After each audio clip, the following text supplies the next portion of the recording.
Mas cremos que vamos ter agora uma tarde muito abençoada, com uma palavra muito abençoada agora, que esperamos que ela toque profundamente no seu coração. Nós pedimos agora que Deus venha, estar tocando em cada uma de nós, aqui e aí na sua casa, que cada uma possa ser abençoada, que Deus possa, em nome de Jesus, estar tocando na mente e no coração de cada um, para que nós possamos ser cheias e receber tudo aquilo que Ele tem para nós nessa tarde. Vamos agradecer a Deus também pela vida da Norma, que se dispôs gentilmente a estar aqui conosco e compartilhar um pouco do seu conhecimento. Em nome de Jesus, amém.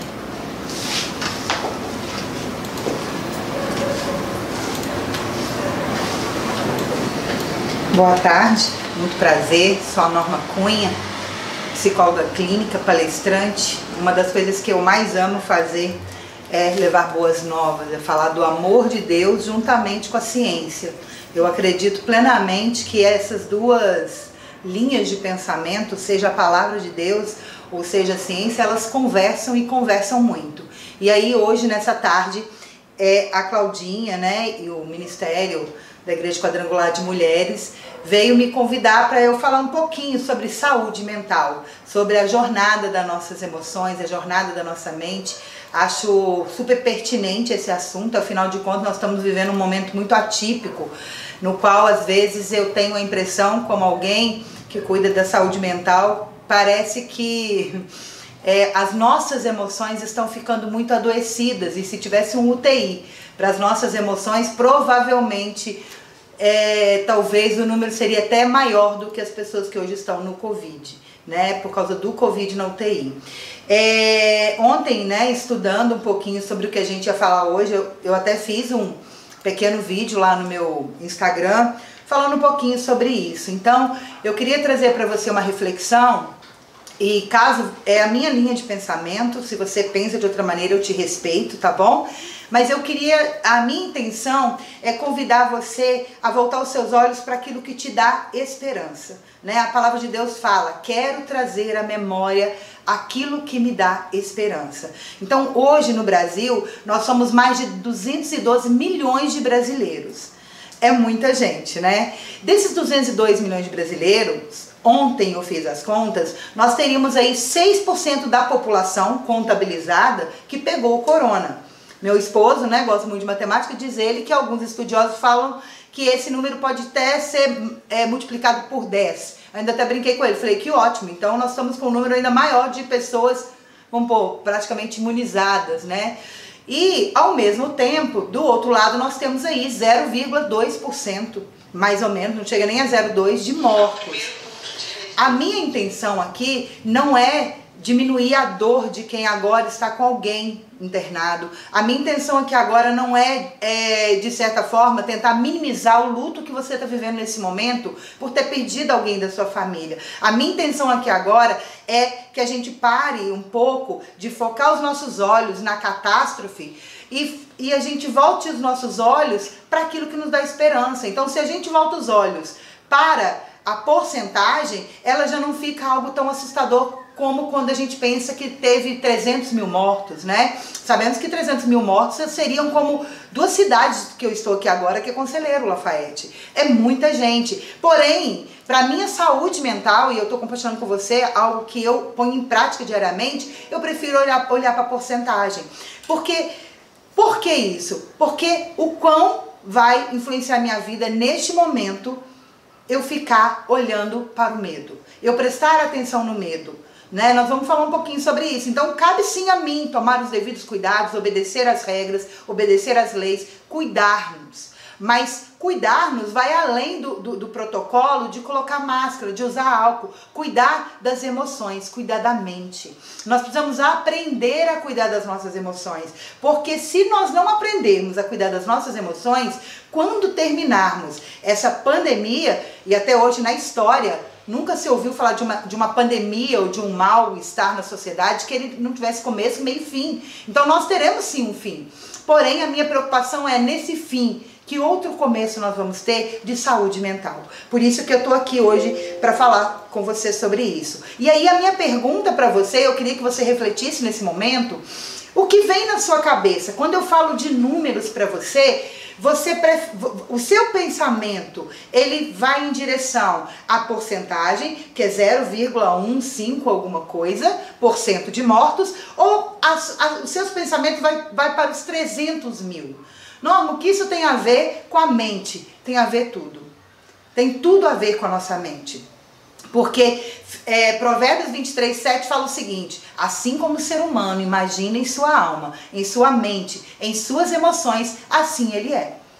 Então, na verdade, se os seus olhos estão focados na tragédia, no caos, na falta, na preocupação, e nós temos várias preocupações além da morte, nós temos a preocupação de ter triplicado o número de pessoas passando fome, nós temos a preocupação política, porque a gente ainda não sabe bem se nós estamos numa briga política ou se nós estamos realmente numa questão aí de estar brigando, né, lutando contra um vírus. Então, a gente está mediante um caos. É verdade, mas para onde estão os seus olhos? Para onde? Para aquilo que te dá esperança? Para onde estão os seus olhos? Para a alegria de hoje estar vivo, de hoje estar aqui, podendo ter a oportunidade de ouvir essa palavra, porque hoje você almoçou, porque hoje você vai jantar com certeza, porque ontem você teve um dia com seus filhos, porque ontem você e o seu marido tiveram um tempo de qualidade de conversa. Aproveita o hoje, o presente. Não é à toa que chamamos de presente. Mas a nossa tendência muitas das vezes preocupar com aquilo que muitas das vezes está fora do nosso controle. E o que a sociedade faz, né? Nós somos de uma sociedade brasileira, nós somos um povo brasileiro e infelizmente, né? Infelizmente é cultural. Eu como mãe, você como mãe aí do outro lado e como filha também, nós aprendemos a educar pela cultura do medo. Então, ao invés de nós apresentarmos para os nossos filhos os benefícios de fazer algo, na maioria das vezes a gente mostra para eles o prejuízo de não fazer algo. Então, eu acredito que muitas das vezes a mídia coloca os números lá pra gente, né? Teve a época que botava o número de recuperados, eles pararam de colocar e eu acho que isso gera mais angústia em nós.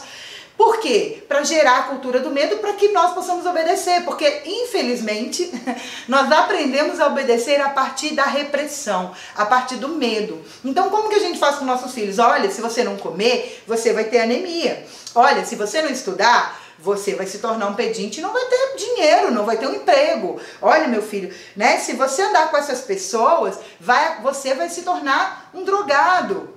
E com Deus também, né? Muitas das vezes nós educamos nossos filhos como? Se você não obedecer a palavra, você vai para o inferno.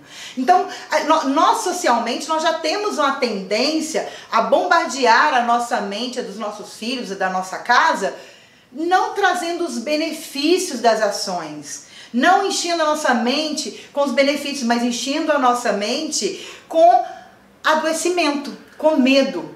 E o medo, ele adoece as nossas emoções. Então, o que a mídia está fazendo é exatamente esse caminho que nós também fazemos na nossa casa. Qual é o caminho da saúde? O caminho dos benefícios. Olha, meu filho, se você come, sabe o que acontece? O seu rim funciona. E trazer de maneira até mesmo didática para a criança entender os benefícios de comer bem, os benefícios de estudar, os benefícios de escolher os amigos, os benefícios de amar o Senhor sobre todas as coisas. Esse é o caminho. Esse é o caminho dos benefícios. Esse é o caminho, e a palavra de Deus ensina a gente por esse viés. Mas nós temos a tendência, e nós, como eu disse, a cultura do medo. E quais são as consequências de sermos educados pelo medo e educarmos pelo medo? Uma só: adoecimento emocional. As nossas emoções começam a ficar adoecidas. Então, quando você vai hoje fazer uma pesquisa, eu te convido a ir lá no Google agora e fazer uma pesquisa, qual é no ranking o país mais ansioso? O Brasil está lá no topo. Qual é o país que sofre, né, o mal da depressão? O Brasil está lá no topo. Por quê? Porque nós vivemos na cultura do medo. E não tem como. O medo gera adoecimento. O medo gera adoecimento. Portanto, a gente aprende na palavra de Deus que muitas das vezes o inimigo não tem armas contra nós, mas ele vem com espírito de covardia, espírito de medo, ok? Então, qual é o fritar dos ovos, né? O total de tudo isso é a gente focar naquilo que rouba a minha paz, aquilo que rouba a minha esperança, é focar em quantas pessoas estão mortas, em quantas pessoas, se morreu jovem, se morreu adulto, agora tá morrendo criança, agora tá vindo a terceira onda, agora tá vindo a segunda onda. Gente, deixa eu dizer algo pra vocês. Eu vou falar um pouquinho disso um pouco mais à frente. Preocupação só vale a pena se ela for útil.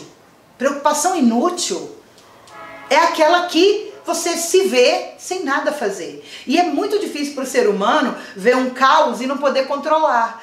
Para o ser humano é muito difícil lidar com uma situação que vai além dele. Então essa situação para nós, ela vai gerando em nós uma dependência também do amor de Deus, do cuidado do Senhor nas nossas vidas, seja estando aqui ou Ele nos levando. Seja Ele levando alguém que a gente ama ou Ele estando aqui. Afinal de contas, a promessa que nós temos é o céu, não é verdade? E eu queria trazer para você aqui um pouquinho de como a ciência, né, a psicologia comportamental, a psicologia cognitivo-comportamental, como que ela enxerga o ser humano. E eu gosto muito porque ela me lembra também um pouquinho a palavra de Deus, né? Que é assim como o ser humano imagina, assim ele é. Então o ser humano, durante toda a história de vida dele, ele vai formando crenças que a gente chama de crenças nucleares. São crenças enraizadas. São crenças que são cristalizadas. Essas crenças cristalizadas, o que acontece com elas? Ao longo da vida, elas vão tornando a nossa verdade. Então, como assim? Um exemplo. Todo homem é mau, todo homem abusa, eu sou incompetente. Então eu vivi uma experiência, às vezes na infância, na adolescência, e que aquela experiência gerou em mim um trauma, uma dor, e qual eu tomei aquilo agora como uma verdade. E o que essas crenças nucleares vão fazer? Elas vão fazer com que a maneira que eu vou me posicionar mediante o mundo. Então a maneira que eu me vejo, a maneira que eu vejo o outro, a maneira que eu vejo a possibilidade de futuro, a maneira que eu lido com o mundo vai estar totalmente focada, baseada nas minhas crenças nucleares. Essas crenças nucleares, automaticamente, ela vai gerando pensamentos automáticos. O que são pensamentos automáticos? Pensamentos que eu não calculei, eu não fiquei ali meditando para tê-los, eles vêm. Eles são, por isso chama pensamento automático. Sou incompetente. Então eu tenho essa crença nuclear. Quando colocam para mim algo para eu fazer, algo novo, algo que eu nunca fiz, de cara o pensamento automático é: eu não vou conseguir, eu não dou conta.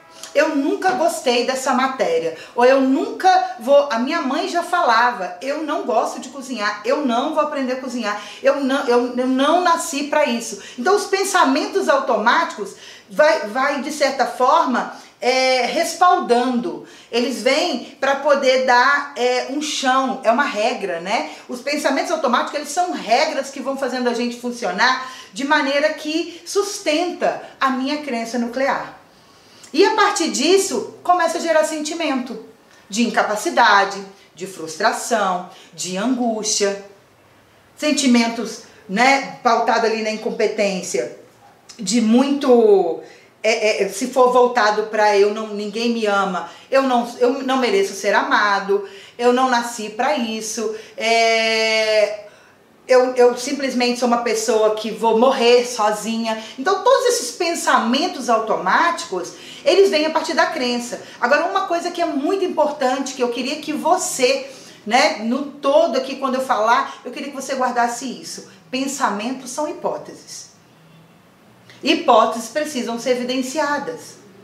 Então, todo pensamento que eu tenho com relação a mim, com relação ao outro, com relação à figura do outro, com relação aos meus filhos, ao meu marido, são hipóteses e elas precisam ser evidenciadas. Porém, como eu já tenho um pensamento disfuncional e uma crença também adoecida, eu sempre vou buscar hipóteses que confirmam aquilo que eu acredito.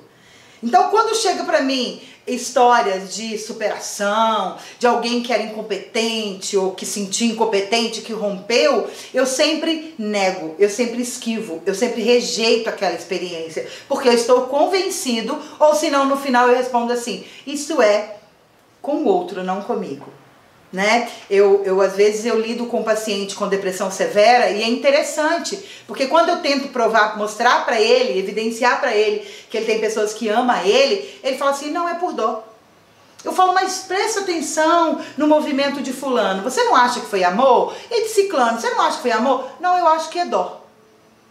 Por quê? Porque os pensamentos daquela pessoa estão tão contaminados com aquilo que é negativo, com aquilo que é autodestrutivo, que até aquilo que vem como amor, como acolhida, ele recebe de maneira totalmente distorcida.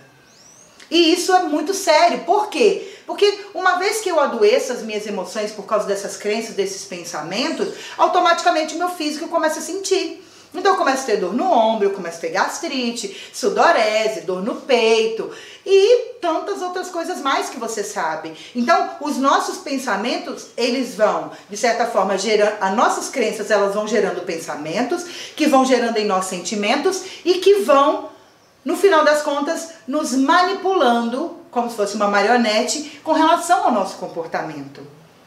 Então a minha pergunta para você nessa tarde, que está aqui me assistindo, é o seguinte: o que passou pela sua cabeça hoje? Às vezes a pessoa fala assim, eu não sei porquê, amanheci hoje com uma tristeza, mas qual foi o seu primeiro pensamento? Né? Tem uma música da Oficina G3 muito antiga, né? Que canta, né? Que seja meu universo, que o Senhor seja o meu primeiro pensamento. Então, eu pergunto para você, né? Nós estamos aí 5h30, 5h40 da tarde mais ou menos. A minha pergunta para você é o seguinte: o que você pensou hoje? Porque o que você pensou hoje, o que passou pela sua cabeça hoje com relação aos seus filhos, ao seu marido, ao seu trabalho, ao país, à política, à vacina, tudo isso está gerando no seu corpo, no seu físico, sensações. Está gerando em você emoções. E que, no fim, gera em você um comportamento. E aí a minha pergunta para você é: que comportamento é esse? Comportamentos destrutivos, que estão, de certa forma, também contribuindo para o adoecimento da sua família, do seu ambiente familiar, ou do seu ambiente de trabalho, ou está gerando paz, alegria, longanimidade, e contra essas coisas não há lei, como diz a palavra de Deus? Essa é a minha pergunta para você nessa tarde. E aí eu queria trazer, né, para você algo, uma experiência que é relatado na palavra de Deus, que talvez você já conheça, que é Números 13. Eu vou abrir aqui pra gente rapidinho, só pra gente conferir, que é a história dos espias, que Moisés, né, convidou para poder, falou, olha, vai lá, dá uma olhadinha naquela terra lá, por favor, que era a terra que o Senhor havia prometido a eles. Então, Números 13, 1, 2, primeiramente, fala assim: e o Senhor disse a Moisés: envia alguns homens em missão de reconhecimento à terra de Canaã, terra que dou aos israelitas. Envie um líder de cada tribo dos seus antepassados. Então foi um líder, não era qualquer pessoa, era um líder que foi até lá, ok? Foram líderes, pessoas estratégicas foram até essa terra para averiguar o que tinha naquela terra, né, que eles iam conquistar. E aí a gente vai pular para a gente ganhar tempo, e aí aqui relata o nome de cada um, o que cada um fez, né, a história aí de cada tribo. E aí a gente agora vai para o 17, que fala o seguinte: quando Moisés os enviou para observarem Canaã, disse: subam pelo Negueb e prossigam até a região montanhosa. Vejam como é a terra e se o povo que vive lá é forte ou fraco, se são muitos ou se são poucos, se a terra em que habita é boa ou ruim, se as cidades em que vive são cidades sem muros ou se é uma cidade fortificada, se o solo é fértil ou é pobre, se existe ali floresta ou não. Sejam corajosos, tragam alguns frutos da terra. E isso era a época do início da colheita das uvas. Então eles subiram, observaram a terra desde o deserto, né, na direção e tal, subiram do Negueb, chegaram a Hebron, onde viviam alguém ali, eu vou pular, tá? E ali, quando chegaram no Vale de Escol, cortaram um ramo do qual pendia um único cacho de uvas. Ok, então vamos um pouquinho mais à frente para a gente ganhar tempo, e aí vamos falar da retornada deles. Então no 26 fala o seguinte: eles então retornaram a Moisés e Arão e a toda a comunidade de Israel, e todo mundo ali na expectativa, né, gente, do que eles iam ouvir. Então, a hora que eles voltaram, Eles retornaram de Israel em Cádiz, no deserto de Parã, onde prestaram relatório, e eles e toda a comunidade de Israel lhe mostraram o fruto da terra. E agora vem o relatório, agora vem o mapa de mundo deles, agora vem os pensamentos, as crenças de cada um. Então é o seguinte, e eles deram o seguinte relatório: entramos na terra, qual você enviou, onde há, ó, positivo, leite, mel, fartura, aqui tá até alguns frutos dela. Mas o povo que vive lá, deixa eu te contar, é um povo poderoso, a cidade é fortificada, é muito grande, a gente viu descendentes de Enaque, a gente viu gigantes. Então eles começaram a colocar, primeiro eles colocaram todo o positivo que eles viram e de repente começaram ali a colocar o negativo. Então, né, no 30, Caleb fez o povo calar-se perante Moisés e disse: subamos e tomemos posse da terra, é certo que venceremos. Mas os homens que tinham ido com ele disseram: a gente não pode atacar aquele povo, é mais forte do que nós. E espalharam entre os israelitas um relatório negativo acerca daquela terra. É interessante, né? Porque além da gente ter uma emoção negativa, uma visão distorcida ali, uma visão de olhar, de prestar atenção naquilo que não tá bom, naquilo que não tá acontecendo, a gente ainda costuma achar alguns adeptos, né? Então aquela liderança, ela ainda começou a influenciar os outros a ver também que a coisa não estava boa, que não valeria a pena, apesar de ter alguma coisa boa. Porém, a gente vê duas pessoas aqui que enxergaram, os olhos deles, a partir talvez da história de vida deles, a Bíblia não é detalhista quanto a isso, né? Mas é incrível como que todos eles tiveram a mesma experiência e cada um teve uma perspectiva. Então dois deles falou: não, vamos subir lá, vamos conquistar aquela terra é nossa, que o Senhor nos prometeu ela.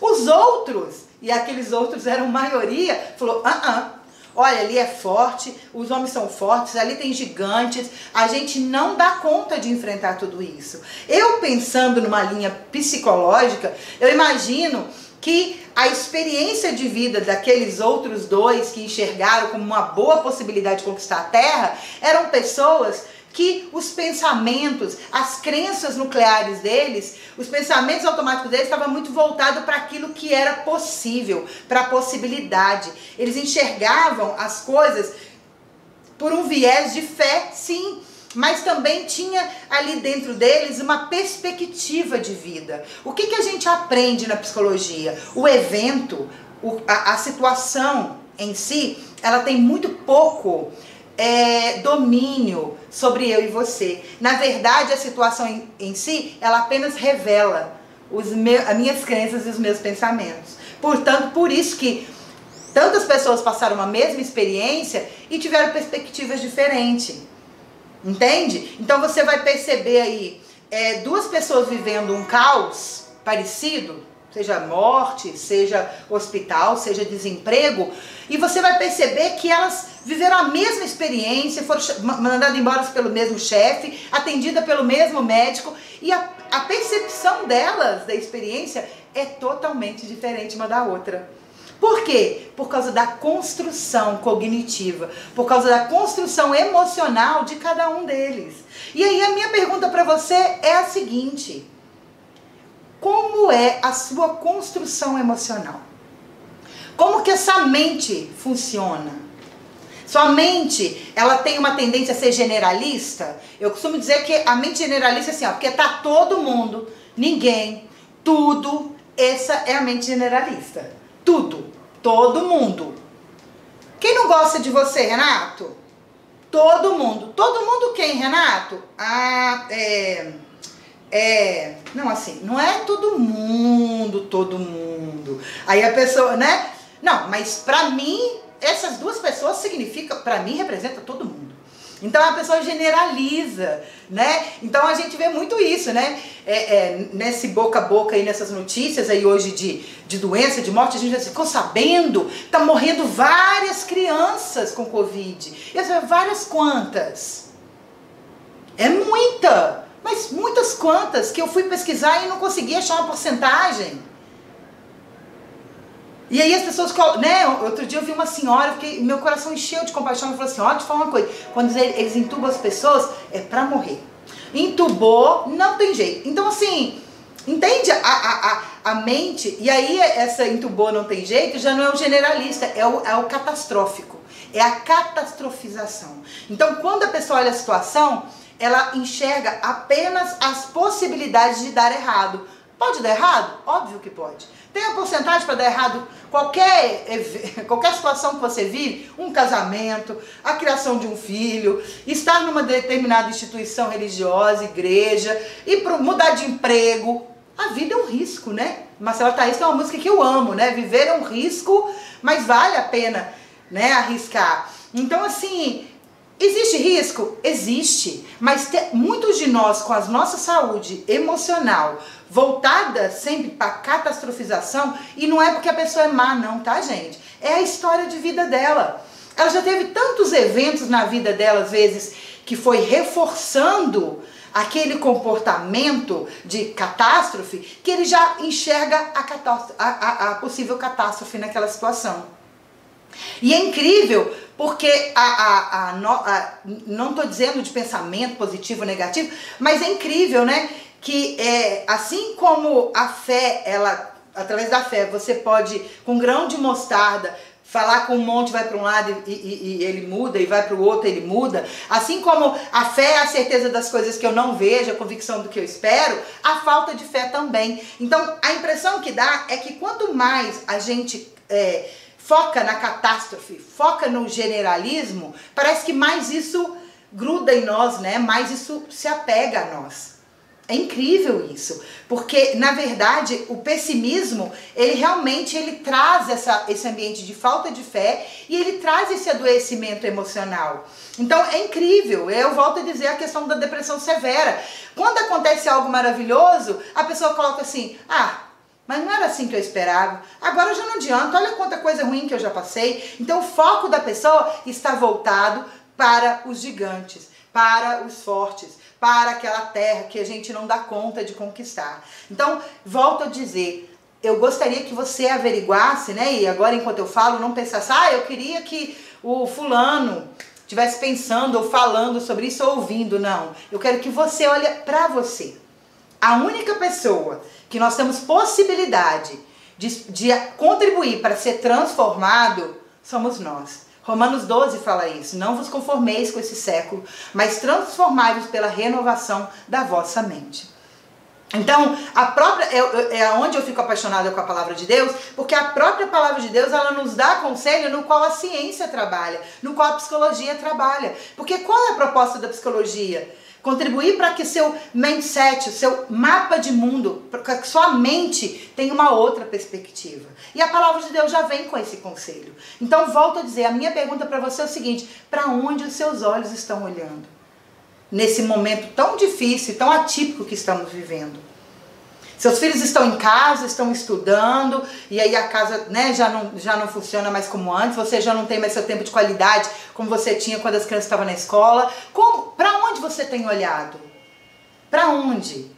Nós temos, né, eu gosto muito de falar isso, eu gosto muito de falar sobre gratidão, alguns que estão aí já me ouviram falando sobre isso. Nós temos a tendência a focar naquilo que não temos, naquilo que é ruim, naquilo que está desagradável. Mas, deixa eu te falar uma coisa, eu tenho uma filha de 14 anos, a minha filha de 5 anos, ela já morreu. Eu não tenho mais acesso a ela. Eu não tenho mais acesso à minha filha de 7. Eu não tenho mais acesso ao meu bebê de 1. Hoje eu tenho acesso à minha filha de 14 anos. Então, daqui, se eu não curtir essa filha e tiver os olhos voltados, pensamentos voltados para aquilo que é bom nessa relação, quando ela tiver 21, eu vou estar aqui, mediante você, reclamando, poxa vida, bom era quando a minha filha tinha 14 anos. Né? Existe uma frase, eu não sei de quem é, que fala que muitos de nós não vivemos o presente porque estamos presos às dores do passado. Outros não vivem o presente porque estão na expectativa do futuro. Mas, como diz uma amiga, né, por isso chama presente. É o hoje que eu e você temos. O amanhã nós não sabemos. Então, eu gostaria mesmo, assim, sabe, que a gente focasse agora o que passa na minha mente com relação aos meus filhos, com relação ao meu casamento, com relação ao que está dentro do meu armário. O que tem passado na minha mente? E o que passa na sua mente está direcionando você a essas emoções que você está tendo nessa tarde, ao seu comportamento com esse filho, com esse marido e com esse trabalho. Né? A palavra de Deus fala, se os seus olhos forem bons, tudo será bom. Não é isso que a palavra diz? Eu gosto muito de um versículo, né? Que é Filipenses 4:8, e eu faço questão de ler. Na verdade, eu acho que todas as vezes que eu ministro, eu tento inserir ele, sabe? Eu tento colocar esse versículo na ministração, porque todos esses versículos que eu citei para você aqui até agora, eles fazem muito sentido para mim. Eles fazem todo sentido. Na verdade, eles são lemas da minha vida. Deixa eu achar aqui, Filipenses, ele deu uma sumida, vamos lá, Filipenses 4:8. Finalmente, irmãos, tudo que for verdadeiro, tudo que for nobre, tudo que for correto, tudo que for puro, tudo que for amável, tudo que for de boa fama, se houver algo de excelente ou digno de louvor, pensem nessas coisas. Gente, que conselho maravilhoso.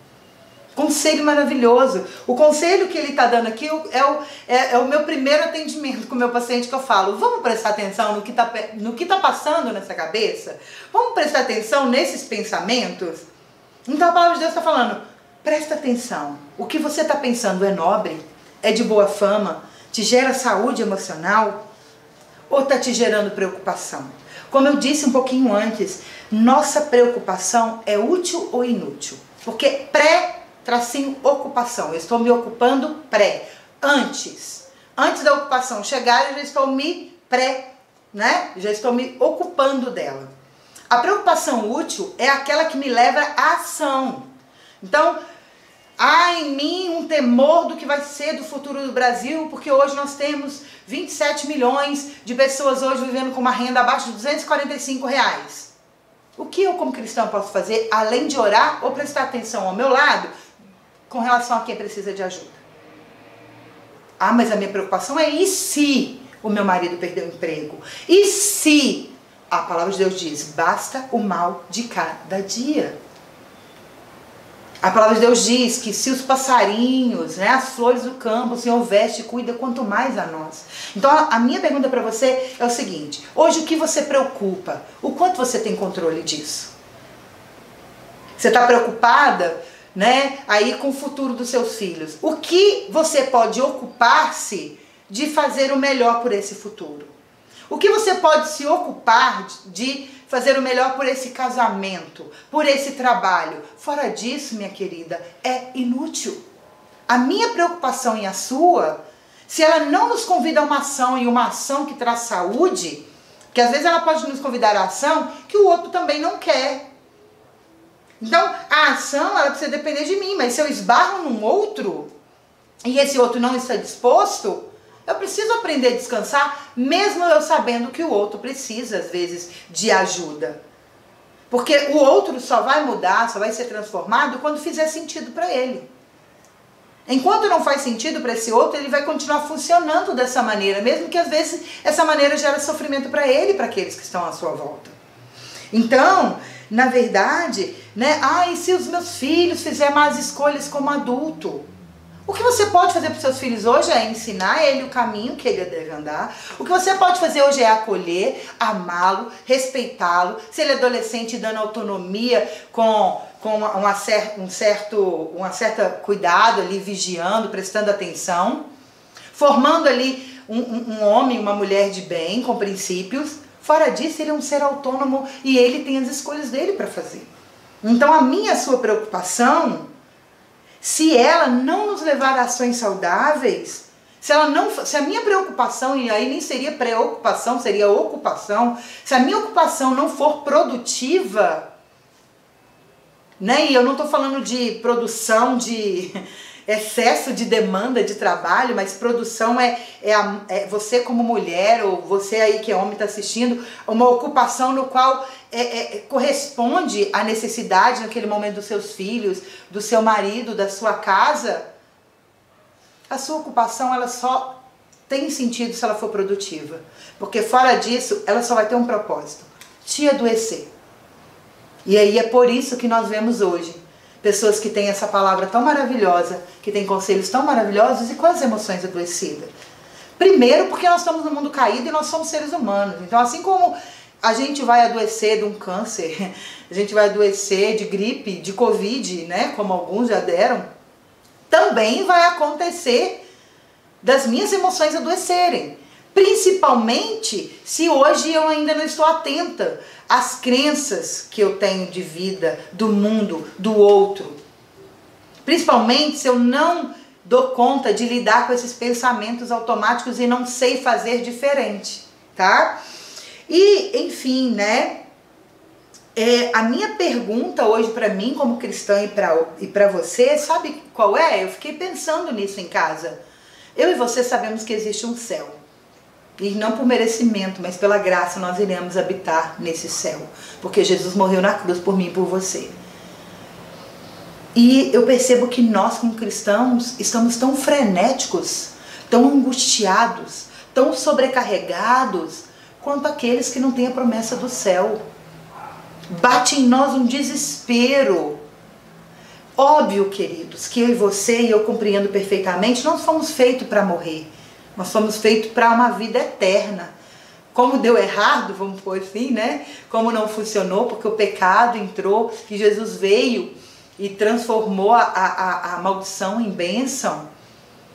Então, a gente realmente, quem falar que não tem medo da morte, né, atira a primeira pedra. Sim, nós às vezes vivemos sim angustiado, né? Mas tem um versículo que fala, e tem até uma música que fizeram, uma música muito antiga, né? Quem nos separará do amor de Deus? Vai ser tribulação, angústia, perseguição.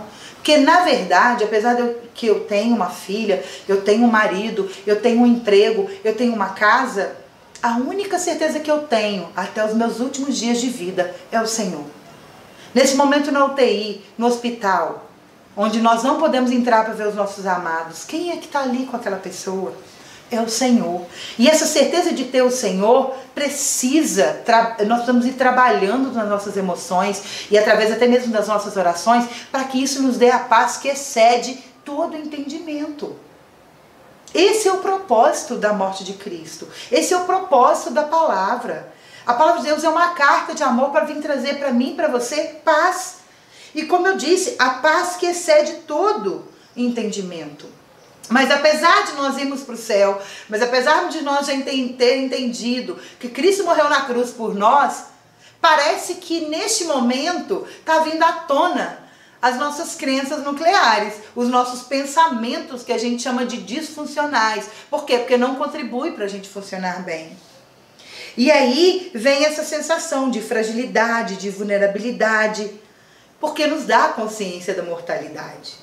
Mas essa consciência da mortalidade, aí eu volto a dizer da percepção, é um evento que a gente está vivendo, tem duas vertentes aí, tem dois caminhos.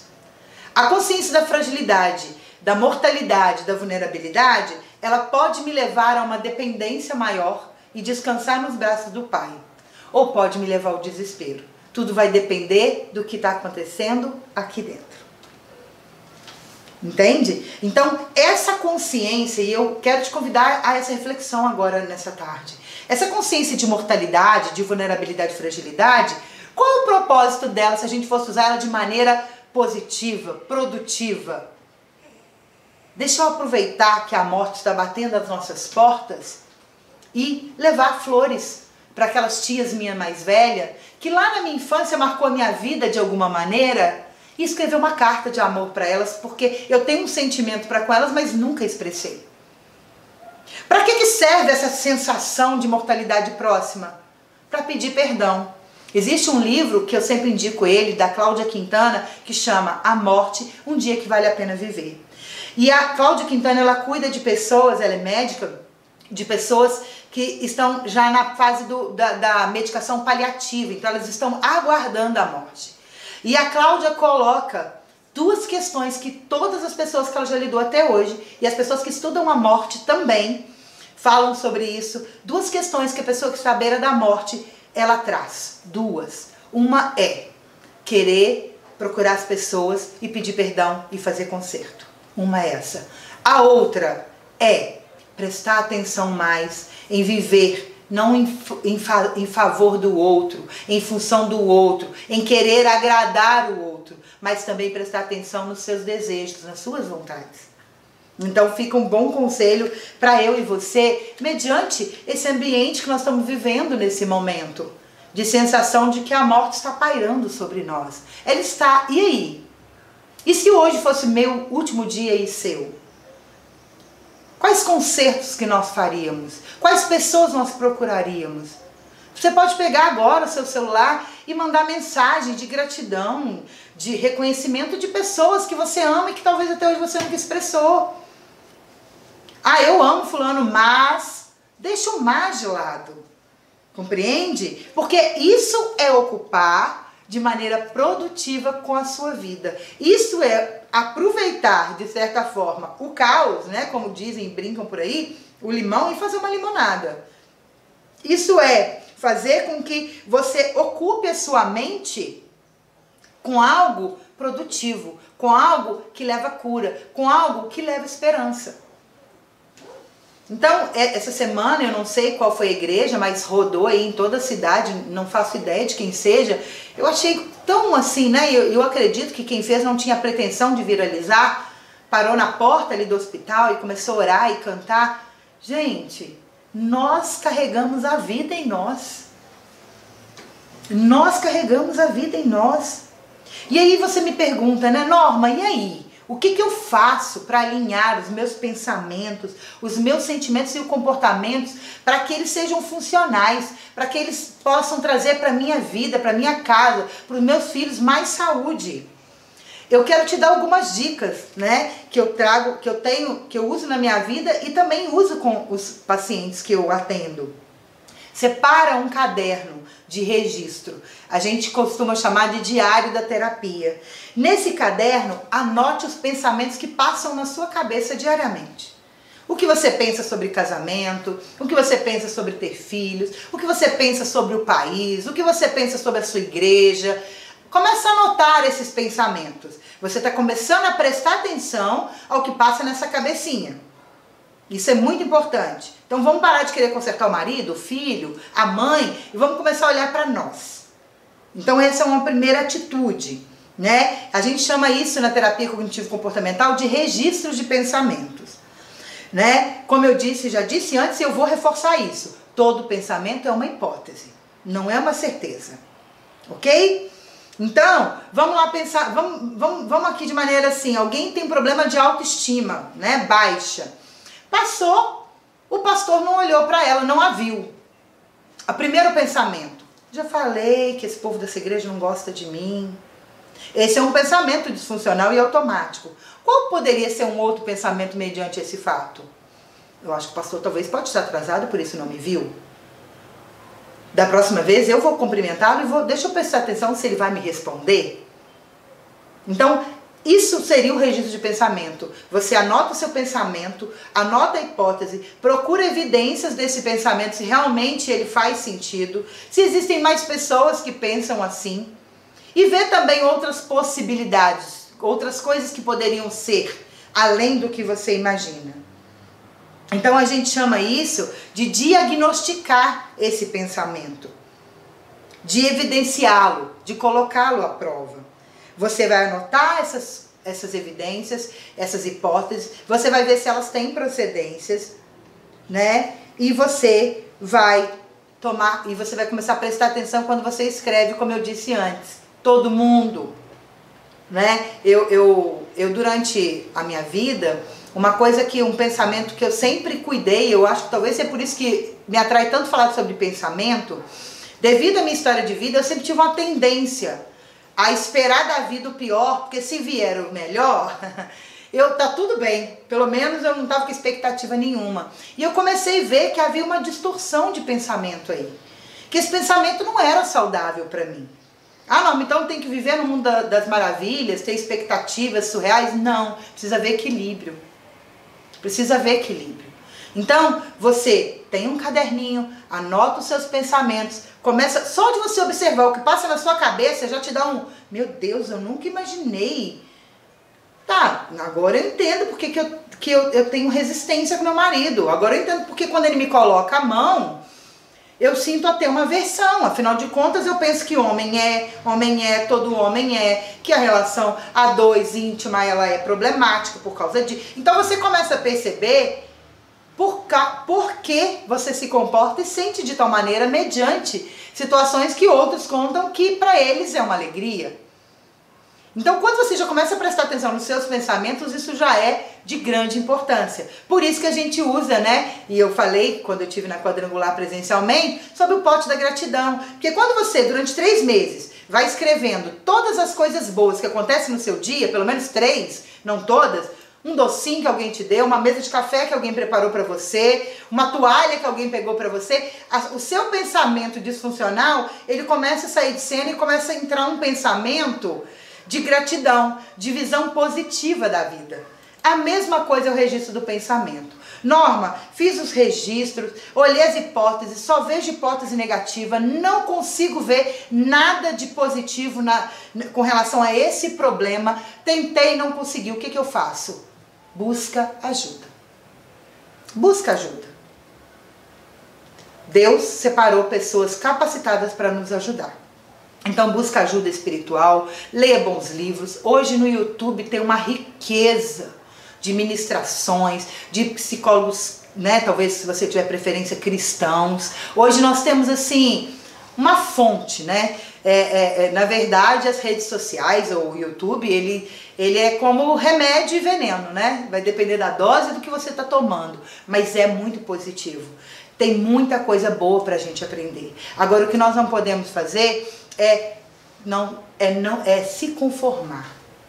É se conformar, né? E eu gosto de falar, aqueles que são mais antigos como eu, vai lembrar da hiena, daquele desenho que falava ó dia, ó céus, ó azar, né? Então aquela hiena sempre com perspectiva muito negativa da vida, sem esperança, sempre esperando o dia mau. Então o desejo do meu coração hoje é que você preste atenção naquilo que tem passado na sua mente, tudo que é bom, tudo que é nobre, se alguma coisa boa há nisso, que isso ocupe a sua mente. Assim como você imagina, assim você será. Assim como você vê a figura do seu marido, assim será. Assim como você vê criar filhos, assim será. Assim como você vê casamento, assim será. Assim como você vê sair de casa e trabalhar de manhã, assim vai ser. Ou vai ser um peso ou vai ser festa. Tudo vai depender não do evento em si, não do acontecimento em si, mas a maneira que seus olhos enxergam tudo aquilo. Então eu gostaria de agradecer a oportunidade de você estar aqui prestando atenção juntamente comigo naquilo que eu estou falando. E eu gostaria que você agora fechasse os seus olhos. E eu quero que você para pensar. Se eu e você estivéssemos naquele dia lá de Números, onde Moisés mandou aqueles espias olhar a terra, quem seria eu? Quem seria você? Será que os meus olhos, será que os seus olhos voltariam para os desafios que aquela terra tinha? E isso não é mentira, realmente naquela terra tinha muitos desafios. Ou seus olhos voltariam para toda a expectativa, para as coisas boas que havia naquela terra e na promessa que Deus havia dado de dar aquela terra? Eu quero que você feche os seus olhos, olhe para você agora. Eu quero te convidar a orar: Senhor, o Senhor me conhece desde o ventre da minha mãe. O Senhor conhece os meus pensamentos. O Senhor conhece os meus sentimentos. O Senhor conhece as minhas intenções. O Senhor conhece as minhas dores. O Senhor conhece todos os meus pensamentos que estão, de certa forma, adoecendo hoje a minha casa, as minhas emoções. Mas, Deus, eu gostaria de pedir: revela-te a mim. Revela o teu amor por mim e ajuda-me a colocar em prática aquilo que eu estou ouvindo hoje, para que eu possa ter uma ocupação produtiva, para que a minha mente se ocupe com aquilo que me dá esperança. Essa precisa ser a minha oração e a sua. E caso você não dê conta, para que se bombardear com o número de quem está morrendo? Para que se bombardear com a TV ligada? Eu sei que nós estamos nesse momento na onda roxa, em lockdown. Ora, Senhor, faça, por que eu não gosto de brincar com os meus filhos? Faz com que essa emoção distorcida, de ver às vezes meu filho como algo negativo, transforma isso, Senhor, em bênção. Isso é possível, querido. todo pensamento pode ser transformado. E muito mais eu e você que temos a Cristo. Nós temos uma vantagem ainda maior. Porque nós temos alguém que luta conosco e que nos conhece e que nos revela coisas que nós desconhecemos.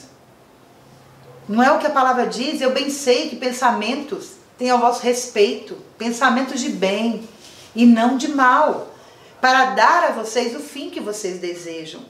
Porém, esse fim que nós almejamos, ele precisa passar por uma transformação de pensamento, de emoção, sentimento e comportamento. Eu quero orar com você agora, para a gente terminar. Eu gostaria de agradecer muito o seu carinho, por você ter ficado até aqui com a gente. Obrigado por ter esperado. E eu espero que, em nome de Jesus, essas palavras entrem no seu coração. Deus, eu te agradeço por essa tarde. Agradeço por cada palavra que o Senhor trouxe ao meu coração. Primeiramente, eu sou ministrada. Primeiramente, tudo isso que eu disse agora, eu volto o espelho para mim. Eu volto o espelho para aqueles que talvez estão me ouvindo aqui agora e que eu atendo. Senhor, o Senhor sabe que nós dependemos do Senhor. Que o Senhor é a nossa fonte de vida. E eu oro para que a vida do Senhor invada os lares que ouvi essa ministração agora. Senhor, que toda angústia, depressão, toda ocupação de ficar ouvindo aquilo que não produz vida, vendo aquilo que não produz vida, que nós possamos abrir mão disso agora. Porque a própria palavra, a oração, quando nós a separamos, Deus, ela diz de um ato de nós irmos até o Senhor, mas também temos ações diferentes. Que o Senhor agora sonda o coração de cada pessoa aqui assistindo, hoje, amanhã, nos dias vindouros, e que essa palavra seja viva e eficaz, porque ela não diz de mim, ela diz das suas promessas. Que o Senhor entre agora, em cada lar agora, dissipa o mal, dissipa esse ambiente mórbido, de angústia, de falta de perspectiva do futuro, e que entre agora a paz que excede o entendimento, a esperança, a certeza de que o Senhor está cuidando de nós, na dor, na alegria, na abundância, na escassez. Podem tirar tudo de nós, de menos o Senhor, a não ser que nós abrimos mão do Senhor. E nessa tarde, minha gratidão ao Senhor por esse momento de poder compartilhar os seus valores, os teus princípios com aqueles que estão com sede do Senhor. Em nome de Jesus. Amém. Gostaria de agradecer a sua presença e você ter ficado comigo aqui até agora. Qualquer coisa, eu estou à disposição para te ouvir, para estar com você, né? E eu agradeço à Igreja Evangélica do Quadrangular por ter confiado a mim esse tempo e que o Senhor possa fazer maravilhas na sua vida hoje e enquanto você estiver aqui. Amém? Obrigada. Deus abençoe.